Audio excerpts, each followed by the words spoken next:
कसं काय उभं राहायला कळतच नाही. होतं काय, सहजच उभं राहतं. आता मधी केशवराव जगताप आले, म्हणजे दादा मला माझे शिक्षण संस्थेतले रस्ते डांबरीकरण करून द्या. 1 रुपया केशवरावचा न घेता सगळे रस्ते डांबरीकरण करून दिले. 1 रुपया माळेगाव कारखान्याचा नाही. ही वस्तुस्थिती आहे.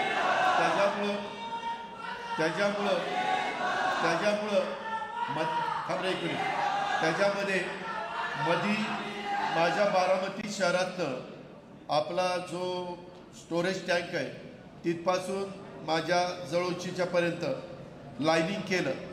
का तर मला ते लाईनिंग केल्यावर जरा सुशोभीकरण करायचं होतं. मला रस्ता रुंद पाहिजे होता.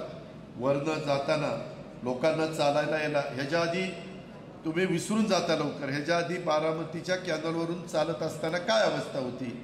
आणि आता बारामतीच्या दोन्ही बाजूने अजून सगळी कामं व्हायची. ती सगळी कामं झाल्यानंतर तुम्हालाच प्रश्न पडेल की बाबा हे पण बारामतीत आहे का अजून कुठं आहे, अशा पद्धतीनं. परंतु त्याचबरोबर आपला अमराईचा भाग असेल, आपला इतर वेगवेगळ्या गरीब खंडोबानगर असेल, आपला कसबा असेल, ह्याही भागामध्ये गरीब वर्गाच्या करता चांगली घरं बांधण्याच्या बद्दलचं त्याला EWS म्हणतात, इकॉनॉमी विकर सेक्शन. ह्यांच्याकरता स्कीमा खूप चांगल्या आल्यात. पंतप्रधानांनी यंदा 3 कोटी घरं बांधण्याचा कार्यक्रम देशाला दिला. आता लखपती दीदी हा कार्यक्रम देशाला दिलाय. त्याच्यातनं आपण 50 लाख लखपती दीदी करायचं ठरवलंय महाराष्ट्रात. त्याच्यातलं जास्त आपल्या तालुक्यात कशा होतील, आपल्या जिल्ह्यात कशा होतील हेही आपण बघितलं पाहिजे. भाषणं करून नुसतेही हे वाढत नाही. काय अर्थव्यवस्था वाढीला लागत नाही. मला खरं तुम्ही काही लोकांनी माझी जुनी भाजी मंडई जुनी जिथं पूर्वीच्या सभा व्हायच्या त्या भाजी मंडईतलं काम मला करून दिलं नाही लवकर, नाहीतर आत्तापर्यंत ती बिल्डिंग झाली असती. आणि एवढं चारी बाजूला सुंदर रस्ते बिस्ते सगळं. मी तुम्हाला पुन्हा सांगतो, ज्यांना आत्ता गाडी मिळालेली त्यांना कुणालाच वाऱ्यावर सोडणार नाही. त्यांना पर्याय व्यवस्था करणार म्हणजे करणार. पण होतं काही डेव्हलपमेंट केली की कुणीतरी हळूच इकडं जरा मोठं झालंय का इकडं टाका गाडा, इकडं काहीतरी टपरी टाका. असंही नाही झालं पाहिजे ना. आज मी पार माझ्या मळतपासून मेडतपर्यंत नदी दोन्ही बाजूनी प्लम वॉल केली. त्याला प्लम वॉल म्हणतात. प्लम वॉल पुण्याच्या भागात आता पुण्यामध्ये आपण करतोय, परंतु तो 1000 कोटीचा प्रोजेक्ट आहे,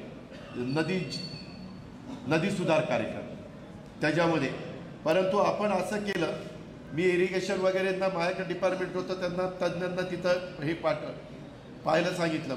त्यांनी मला सांगितलं की दादा कसबा आणि कचेरी इथला जो तुमचे ते नळे आहेत, तो पूल तो सगळा जामच होतो.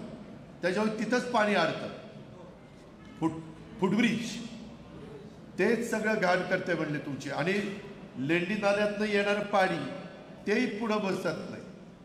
आणि मग ते बारामतीकरांनी ही कामं अशी नुसती झटपट होत नाही, त्याला खूप विचार करावा लागतो. सकाळपासून काम करावं लागतं. आता आम्ही सकाळी लवकर उठतो, काही आमच्यावर चेष्टा करतात, ठीक आहे करा, आमचं त्याच्याबद्दल म्हणणं काही नाही, जे आहे ते आहे.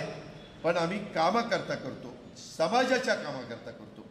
त्याच्यात वैयक्तिक माझा काय स्वार्थ आहे? माझं काय नदीच्या कडेला घर आहे का आणखीन काय? त्याच्या संदर्भातला सुरू झालेला शादीखाना, माझा दावा आहे की जिल्ह्यात असा शादीखाना कुठं नाही आहे. जिल्ह्यात मी कधी तिथं वेगळी भूमिका घेतली नाही. तरी देखील निवडणुकीच्या वेळेस काय झालं तुम्ही बघा. आत्ता काहींनी मला दिलं की बाबा काही जण बेताल वक्तव्य करतात. बेताल वक्तव्याचे आम्ही कधीच समर्थन केलं नाही. आम्ही तर त्यांच्यावर केसेस दाखल केले, 100च्या वर काहींच्यावर केसेस दाखल केले. त्याच्या संदर्भामध्ये सत्ताधारी पक्षाच्या एका आमदारांनी वक्तव्य केल्यानंतर पण आम्ही त्याचा निषेधच केला. काय झालंय, घटनेचे शिल्पकार डॉक्टर बाबासाहेब आंबेडकरांनी मताचा अधिकार जसा दिलाय तसा विचार स्वातंत्र्य दिलेलं आहे. मला जे मांडायचं ते मी इथं मांडावं. कुणाला पटलं नाही त्यांनी तिथं चौकात सभा घ्यावी, त्यांनी भाषण करावं.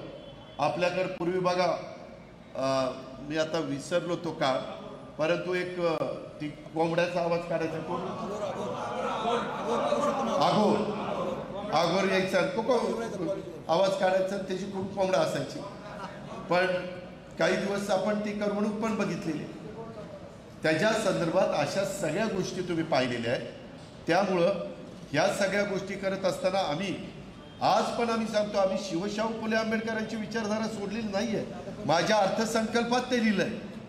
मी अर्थसंकल्प तुम्ही किती जणांनी वाचलाय मला माहीत नाही, त्याच्यात मी लिहिलेलं आहे.